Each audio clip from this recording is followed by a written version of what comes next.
Hi guys, it's me. Yes, it's Lily, and I'm back again with another episode of Talk Crypto to Me, the show that takes you on a journey with me all about crypto and NFTs, because we are all wondering what is going to happen in this industry. Is it still going up? Is it still flourishing? Is it on its way down? What is going to happen? That's why I'm interviewing people for you to find out what is going to happen in the future. I mean, I haven't quite got a crystal ball, but I can ask the questions to find out from experts what could be happening next. This week, I've got Davinci Jeremie on my show. Yeah, that's actually his name, and he is cracking a code all about crypto because he was the one that was back there in 2013 telling people all about this crazy thing called Bitcoin. And you know what? People are still asking me, what is Bitcoin? So we need him to give us some advice. And that's what he's doing on my show. I've been talking a little bit about the investments that I've been making personally, and Bitcoin definitely now is a high priority to hold. It's got so much value to be used in the future. It is decentralizing all of the banking systems, and you know what? I really can see potential in this. So let's hear from Davinci himself where the world of Bitcoin is going. So why didn't you just sort of start off by telling me a little bit about your journey? So it started back in 2013? Well, actually, no. That was the video that made me famous. Mm-hmm. But that was not my only crypto video. My first crypto video was back in March of 2011. And I did that video because, one of my subscribers, because I've been doing YouTube videos about gold and silver and how our monetary system is a scam by transferring wealth from the poor and middle class to the rich through inflation, and you need to protect yourself because it comes to an end, right? All scams come to an end. And so one of my subscribers said, well, Davinci, what do you think about Bitcoin? And I said, scam. When I read the website, I was like, scam. You can't solve the double spend problem. As a software developer myself, I know that this double spend problem, which is where you have a digital asset, and how do you know that somebody else didn't copy it? You know that I can copy the Iron Man video as many times as I want, right? Yeah, So exactly. how do you do that? Yeah. How do you do that with money, right? How do you know that somebody didn't make the money over and over again, Yeah. right? And passing it around. So that was the problem with digital money. Well, Satoshi, once I read the source code and the white paper, I realized that he'd solved the problem, and I was like, oh my God. Is this where Davinci came from then? Is it like solving a code? Is that where the name come from? Yes. No, Davinci is my real name. How does that go so well together? Because it literally, to me, as soon as you say Davinci, it's a code. No. That is an incredible name. Sorry, I had to ask that there. Davinci Codes is my company name. Because it goes together. Your mom planned this so well. Probably, maybe, yes. Oh man! All the way back then. Actually, my full legal name is Leonardo Davinci Stephen Jeremie. That is absolutely crazy, and you're cracking a code, so that it just falls perfectly together. Exactly. So, yeah. And once I knew that this was going to work, I thought I have to do a video. I'm going to be the savior. I'm going to save everybody in my group, right? And I said, you know what? Every once in a while, something comes along that you can buy really, really cheap, and one day be extremely wealthy. This is one of them. And I was like, this is it, people. It's going to take a while, but it's going to happen. And I thought everybody was going to agree. I thought it was going to be like, yeah, Davinci, let's do it. Nope.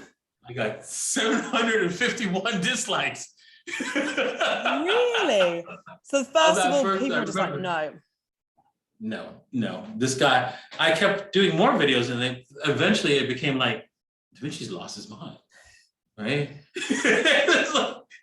I guess back then no one had any. I mean, even now people have no idea. So I feel like back then everyone's questioning. Yeah, people are like, what is this magic no one's heard of?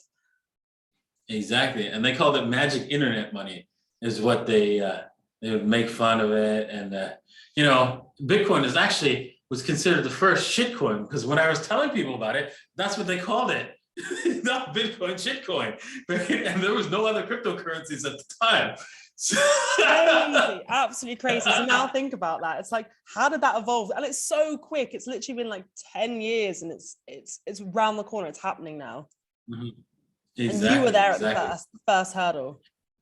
Yes, I know. I was complaining that I didn't get it when it first came out, when it was free. You didn't do too bad. I mean, you can't Yeah, I complain was too so much. mad. I was so mad. I'm paying for this, man. I could have got it when it was free. They're like, why am I putting in dollars when I literally could have just taken it and run with it? Exactly, So yeah, whilst people are upset right now because they wish they would have bought it at a dollar, could have got it a dollar. I was mad because I because I didn't get it free. I mean, you're laughing about it now, but yeah, I guess it's not as important to you now. It's all the ones that missed out. All of them 700 dislikes. They're the ones that are crying. Yeah, exactly. I know. If you go through the comments of some of my old videos, which you could find on my YouTube channel at Davinci J15, you can see there's a whole section of old videos on a playlist, and you could go through them, and you can go through the comments. You'll see people crying. You see That would be horrendous if you'd seen that. Anyone that's watching this that's seen that video, wow. Yeah, you must be like, yes, exactly. What did I do with my money? If they went and bought a soda with that money, they could have spent it on crypto and made some serious money. And what research did you do into it? Like, how did you really find out this is going to be the next big thing? Well, because I'm a software developer, and also I did research on how money works and the history of money. Mm-hmm. I understood that it would work because of both of my backgrounds of monetary history and programming, software development. So it was once I read the source code, it was an absolute. It was like both connecting my study of monetary history and this thing, realizing as a coder that it is going to freaking work. So you just back it. You're like, I know this. Exactly. Was there ever a point in time where you sort of thought, should I sell? Like, were you concerned at all? No, actually, I even bought the top of $32. Oh, you actually, wow. And back then in 2011, right, it went all the way up to $32, and the only exchange at the time was Mt. Gox, and there was in the summer of 2011, it actually crashed to zero. Now they did reverse all their trades because somebody had hacked into somebody else's account, and they had a lot of Bitcoin, and they dumped it all in the market, and so it went to like zero, right? Because they dumped everything all at once, and so it filled all the orders, and but that didn't. They reversed all those transactions, and then so it didn't really. You can say it didn't really happen, but if you find it, you can find a video out there of somebody watching it happen in real time. If you do search on Bitcoin and it's going to zero, yes, it's a crazy video. Right, and the guy was like, "What's going on? We don't know what's happening." Did you panic at this point, or no? You were just like, no, this is fine. I didn't panic at all. When I saw it, I was not panicking at all. In fact, I'm looking forward to the day when the Bitcoin encryption is broken, because people will start to panic. But I think you should make sure you have some dry powder if that happens. Buy some, because by design, right? Bitcoin was designed with the assumption that encryption will get broken. Okay. Right? So for people that listen, what does that mean? If it's going to be broken, what's going to happen? Well, first off, if you use the original client, or you use a wallet that follows the same protocol that Satoshi designed, where he understood the encryption will get broken. When you spend all your Bitcoins, you spend it all from your account and it transfers to a new account. Yeah. The reason why it does that is because your public key is exposed, right? And if a encryption is broken, right? If encryption is broken, it will they'll take your public key and produce your private key. Okay. That's what is broken. Mm-hmm. But the address that you send money to, right? It's just an address with the public key hidden as a hash, what's called a hash. Hash term is a little bit complicated for your viewers. Just know that it's a one-way encryption, right? Okay. Meaning that you can take data and you can encrypt it going one way, but you can't go back. So there's no way to get the public key from the hash. Just absolutely no way. So if you take the address, you can never, ever, ever, ever, never get the public key. Yeah. Right. But you can always know that you did have the right public key for that hash, right? Because that's the mathematical algorithm that goes one way. And so once you spend it, you have to reveal your public key to everyone to prove that this is your address, right? Yeah. Okay.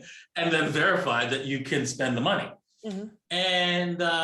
And so that's why if you follow this process where if the application follows the process where it transfers everything to a new address, you're fine. But if you reuse your address over and over again, right? There could be a potential problem. It's a potential problem. Here's why. It's because when encryption is broken, it's not broken like, oh my God, we could decrypt everybody instantly. No, it doesn't work that way. It's more like, oh, we found a way to break it, and it's going to take about 6 months to 6 to 12 months for a computer to break it, but it can't be broken. So it's not the end of the world. It's not going to be, but it would definitely cause, quite a lot of problems for people that have invested. Yes, exactly. It will cause problems because people will panic because they won't understand that it's not a problem. Okay. So not a problem. Don't panic. Hold on. It's going to be fine. Exactly. But that's why you got to have make sure you have some money to invest in Bitcoin when it drops if that were to happen. I don't think it will happen because the encryption algorithm is too large. It's a 256-bit encryption. It's too large of a set of numbers for us to have a broken encryption, not for another 100 or plus years. So okay, it should all be okay. It is okay. And you still think like now is still obviously you invested ages ago, but like is now still a good time to be investing in Bitcoin? Yes, it is actually, because I've been on a cruise and I talked to a lot of people and everybody's heard of Bitcoin, but nobody had any. The only people who did have any was kids. I found that the kids 19 and under. Yes, just recently, last week. Oh wow! Yes. Okay, interesting. Because we live in Dubai, everyone talks about it. Everyone has crypto wallets. It's normal, but I guess some places it's not. Exactly. No, it's not. There's I would estimate probably about 5 million people are into crypto. Maybe a little bit more. Maybe closer to maybe I might be wrong. Might be around 25 million, but I'm pretty sure it's a very small number that's into crypto. And when you think about it, when I ask people, when I went to some meetups and then they've asked people, hey, how many people own NFTs? It's not very many. No. And so yes. You're bringing up NFTs. While we're on that topic, what do you think about NFTs? It's the next big thing, of course. It's still going to grow, but it's saturated now. Currently, the only people who are in the NFT market are the people who are super wealthy in the crypto. Yeah. Right. Mostly, for the most part. Right. Mm-hmm. There are people who are not super wealthy in crypto that are in it, and so I don't want to leave you guys out. But for the most part, that's what's driving the price. People who understand crypto, people who are using crypto, and people who have done very well in crypto. And that has oversaturated the market with a whole bunch of NFTs that are out there. And those other people who want to get in because they see all this money being moved around, they're scared because they have a very good reason to be. Because one of the things they don't know about NFTs is that if someone can actually drop an NFT to you onto your address, and that NFT can actually run code if you move it, if you interact with it, meaning that, oh, I'm going to transfer from this wallet to another wallet. Well, it could wipe out your whole account, but just by doing that, moving it. So do not move any NFTs you do not know where it came from and know who gave it to you. Forget it. And so when you're talking about moving NFTs, that's just between your wallets, right? Is that, or if you're selling it to somebody, if you're listing it to someone, right? Do not do anything with it unless you know where you got it from, who gave it to you, right? Like if you got it from OpenSea, obviously that's good, or Yeah. one of the different what's it called, marketplaces. That's fine, Yeah. right? Large names behind it, stuff like that. That's fine as well. Another thing you need to know is that you cannot go to willy-nilly to go to, oh, look, these guys, they said there's a free mint. Yeah, I'm gonna go over there and free mint that. That's asking for trouble. Because I've known so many people who have lost everything, hundreds of thousands of dollars, because the free mint robbed them of everything. So you're Because saying that with the NFTs, they can rob out of crypto wallets. That's correct, right? Exactly. So for example, whenever you see the free mints, what they do is they interact with your wallet. Yeah. And so they can actually take everything out of your wallet without you knowing. So make sure that you go with a trusted site to get the minted NFT, or else you could lose a lot of So you would keep them separate from would you keep your NFTs separate to your crypto wallet? Would that be good advice? Well, I would suggest that everybody, when you go to buy any kind of NFT or anything on the internet with your with Ethereum, Bitcoin is a different animal. You can't do that with Bitcoin. Yeah. If you go to do it with Ethereum, and you go to any website or anything, make sure you have a separate wallet that's a buy wallet. And you only put what you're willing to spend on that asset at that time in the wallet to execute the trade. This way, if you get someone that just robs you of everything, you don't it's only what you had in that wallet. Exactly, only in that wallet. So that is the way you need to do things, and people just don't know that in general, and it's scary. It's sad. I mean, time and time again. I mean, I interviewed one guy who got into NFTs, but he's never been into crypto. Yeah. Before. Oh, wow. Interesting. And that's what happened to him. Right? Oh, so he lost all of his crypto as well. Wow. Yeah. So how do you avoid that? Even like the scams in crypto, how would you advise that people try and avoid scams? Well, the main scams are, the phishing scams, of course, right at this time. Just avoid any phishing scams, of course. And then there's the rug pulls. I know everybody wants to get in on a pre-sale. Yeah. And this is what the scammers love to prey on. Yeah, right? Everyone wants to get in there early, like you did with Bitcoin. Everyone now, 10 years later, they're like, get me in it. Yes, exactly. They're preying on those desires. And so I would suggest people avoid getting starry-eyed by saying anyone giving you an offer to, oh, you're getting in on the ground floor. If they're telling you getting in on the ground floor, or you could 100 extra coins or 200 extra coins, run. Okay. Right. If it's too good to be true, it's probably not true. Exactly. Simple thing to see, right?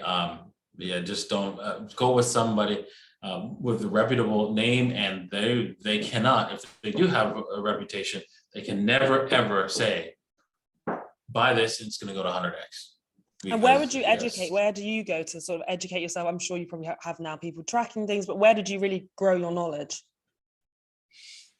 Well, I mean, I'm still learning. I'm a student of the market, so I'm always educating myself. I never stop learning, right? And I'm like everybody else. I'm learning from YouTube and learning from other people as well. So for example, when I first started out with MetaMask and I wanted to get the Binance chain, I had to go Google how to get to the Binance chain from MetaMask, just like everybody else, right? Yeah. I mean, I'm when I want to do, well, like for example, cross-chain transfers, right? To use XDAI or stuff like that, I had to Google how to transfer it from a different chain, from one chain to another, from Ethereum to the XDAI chain. So I mean, you're just a permanent student of this market, because it's gonna grow and grow and grow, and there's always something new to learn.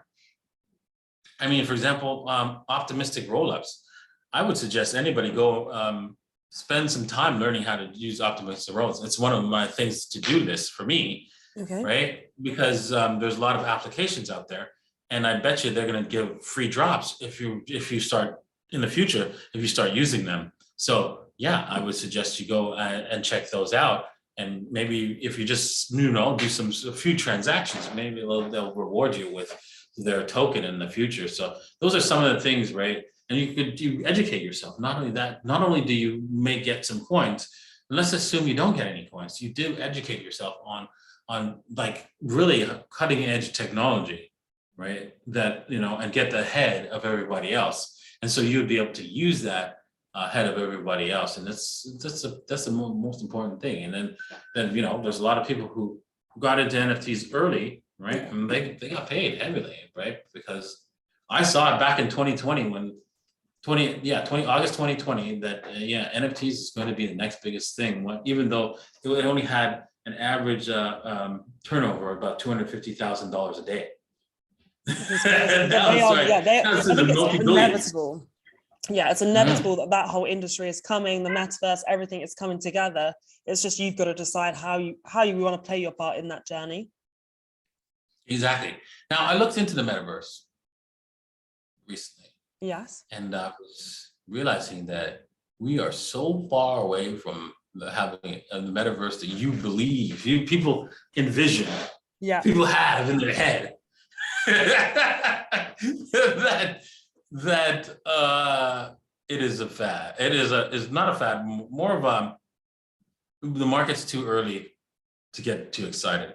Mm-hmm. And if you get too excited in the metaverse, you're going to lose your shirt.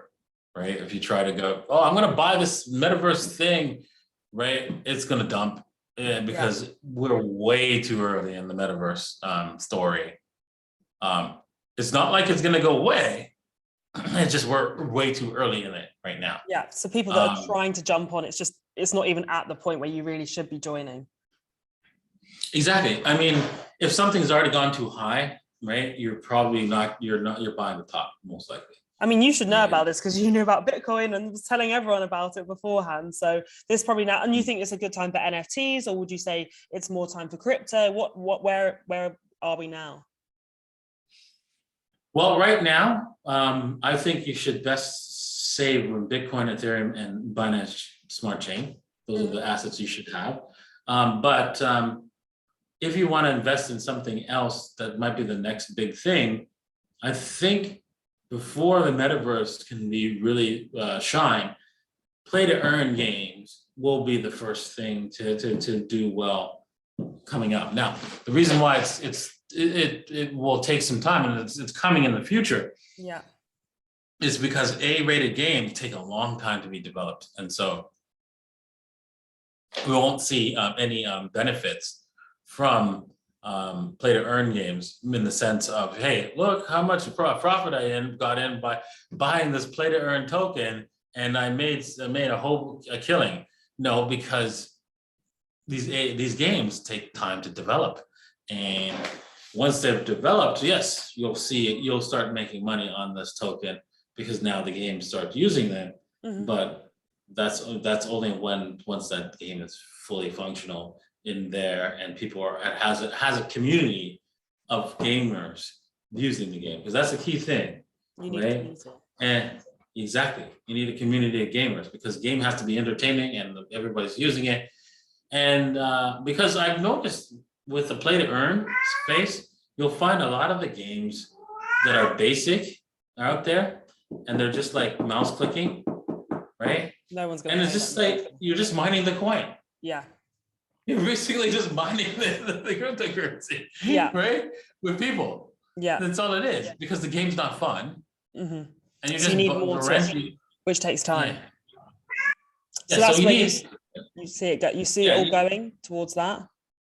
Exactly. So do you need the game to have some sort of fun factor? Or is it just a Ponzi scheme, really, of like, you're just mining, you're creating a new cryptocurrency that people are mining. If you're just clicking. Right? And so if the game is like lame and boring, it's still the same thing, right? Mm-hmm. If it's not dynamic and exciting and growing, and it's just mining, it's effectively just mining the currency into existence, and that's it. So it has to be a real game. That's what I'm saying. And how about the future of things like Bitcoin, Ethereum? Where do you sort of see it going from now on? Okay, so for Bitcoin, I see it being money, meaning that everybody will not price it in dollars in the future. That is coming. That is coming Bitcoin. faster than you think it will, within your lifetime, at very least, right? And it will shock the hell out of people how it's going to work. Our whole economy, everything you believe about economy right now will be turned in reverse. Because right now you believe that, oh yeah, you have to invest your money in some sort of like some sort of growth, but you don't understand. By doing so, you're risking that money. Yeah. That's risk. Now, with Bitcoin as your money, you can just save it without risk and always earn a 2% or more in interest, because what's happened, not interest, but the valuation of the money is going up. You won't see it in a sense of you will receive more Bitcoin. It's just that you'll be able to buy more stuff, right? Always, every year, because humans innovate in order to lower prices and find ways to, get people to spend. And so they'll always make things cheaper and better, faster and easier, so that they can get you to say, give up some of those hard-earned Bitcoin, right? That are very limited, right? And that's the key, right? And you're thinking, I know some people are saying, well, hey, if people don't want to spend, right, then how is people going to have Bitcoin? It's going to be horrible. There's going to be deflation. Nobody's going to spend any money. And first off, that's garbage. Yeah. Right? Because, people want stuff. And if that's their currency, they're going to use it. We don't hold on to cash because, it's cash. Like, if you're going to hold on to it, people spend. Exactly. I mean, when you think about money as money, in reality, it's just an aggregate in our economy. Meaning, it's the same as a cell phone, same as these headphones, right? Or this USB key. It's just something that exists in the economy. And because it's something that exists in the economy, you could actually make it better and invent something better. And that's what Satoshi has done. And you can't put magic special powers to it. It's nothing to it. All it is just an asset that you use to trade for something else. So you want to trade that for this asset, so you can later trade it for something else. That's all it's for. And so it's useless if you can't trade it for something else. So if I put you on an island in the middle of nowhere and you're all by yourself with all the money in the world, it ain't gonna help you. It's not gonna get you that's very true. Yeah, and even Bitcoin is probably not gonna help you either. Exactly. It's not gonna get you buy you a house on the island. It's not gonna build you a house. No, that you need people to do that, right? And that's the key, right? It is just a tool that people use, and you need people in order to use the tool. Exactly. And there's plenty of people, there's just not enough people are actually realizing what the potential that Bitcoin has. That's true. And you know what? Everybody learns at different paces. You cannot expect everyone to understand this technology, why it's good for them, why it's better than what they're using right now, and how they can actually use it. Because everybody's used to their own cycle of life, where they okay, I know that if I do this happens, and this happens, and this happens. And they don't want to break out of that routine, right? To see what's going on over there. No, I'm good over here, right? Yeah. And so it takes them time. It's only especially when their routine gets broken and they don't know why, because it's probably because the monetary system is screwing them over, right? More 90% of the time.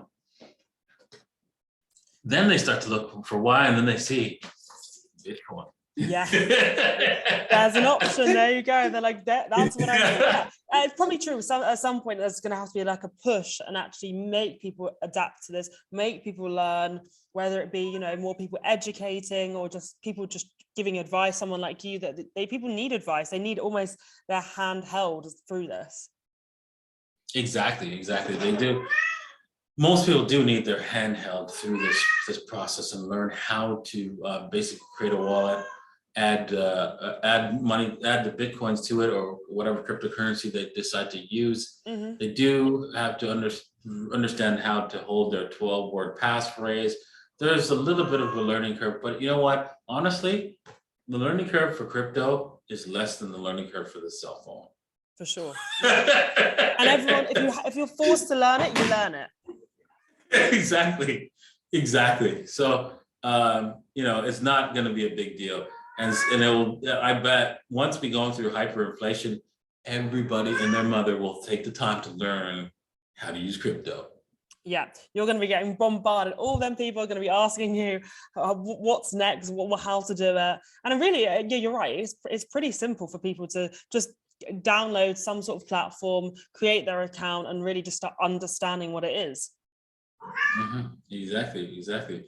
And yeah, it's so easy to learn in today's environment, right? At any time, you can go on the internet and say, okay, well, I screwed up and I don't know why, and I need to figure out what's going on. Of course. And yeah, and then you get the answer. And then it was always usually when your business fails, it's usually because of the financial system, right? Mm-hmm. The financial system creates very large imbalances in our economy through the printing of money. And so that is not sustainable, and it causes bubbles in the economy, and then those bubbles collapse. And those bubbles are caused by the money printing itself, right? It sows the seeds for its own destruction. Mm-hmm. This whole fact that they can't stop printing is because they kept printing. They printed on the fast to get out of problems in the past. Mm-hmm. That's why they can't stop printing, because they made it a bigger and bigger bubble, and they kept kicking the can down the road.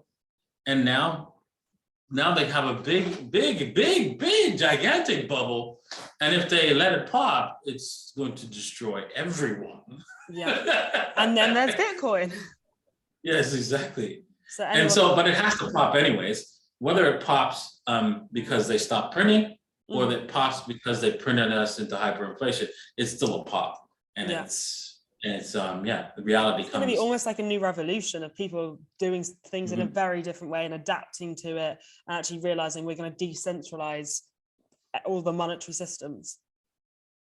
Exactly. And it's going to be a great thing, because when it's decentralized, that means you have control, not somebody else. Not somebody else controlling the financial system and making the decisions whether or not interest rates would be this one or that one. No.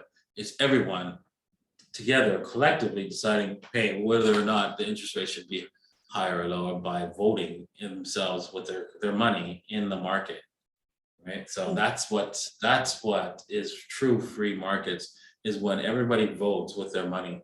And when somebody controls the money, which is the Federal Reserve or central bank, like controlling interest rates, well, you're not voting. They're just dictating what the price of money is. So now they're dictating to grandma the price of money, what they've saved their whole life for, is zero. Mm-hmm. What? Yeah, that's so true.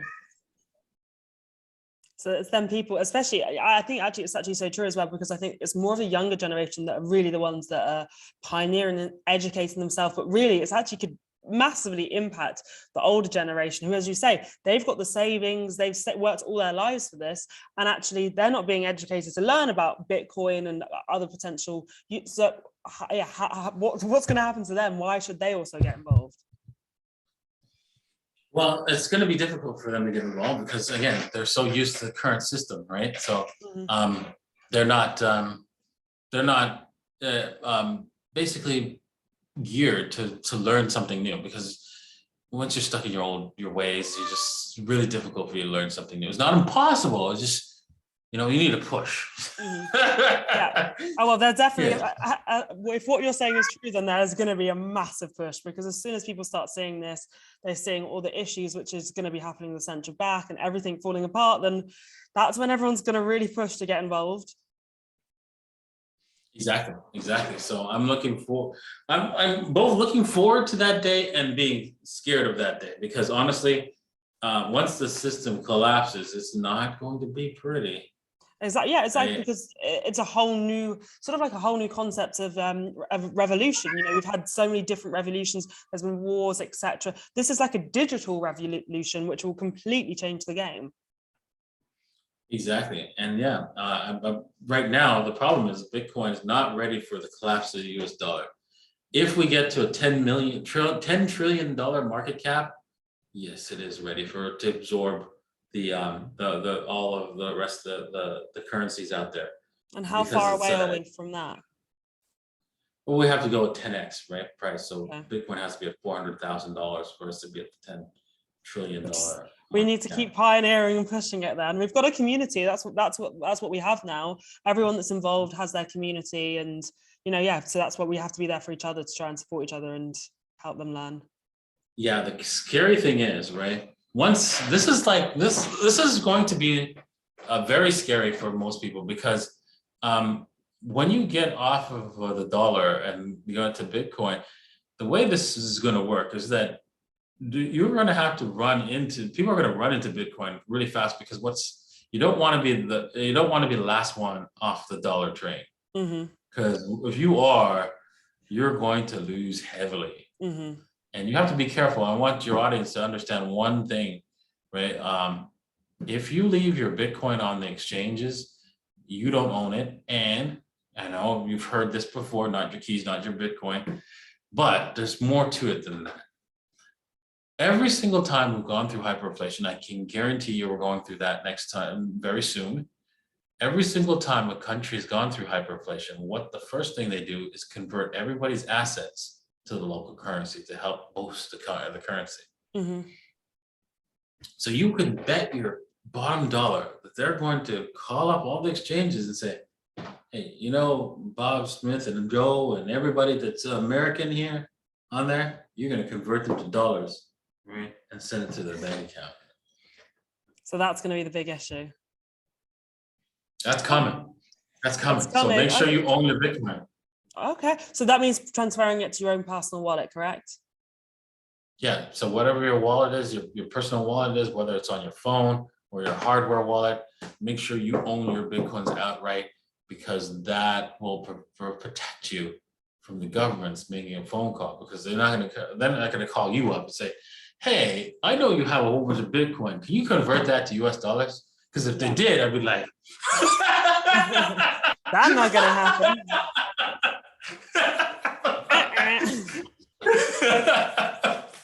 Okay, well, thank you. I mean, I think that is definitely probably the closing comment of what is the best advice to give people that are looking to invest is hold your own wallets, understand the principles behind it, and realize that Bitcoin is the future. This is where everything's going. It's still got loads of potential. So it's a good time to get involved now and hold your own currency.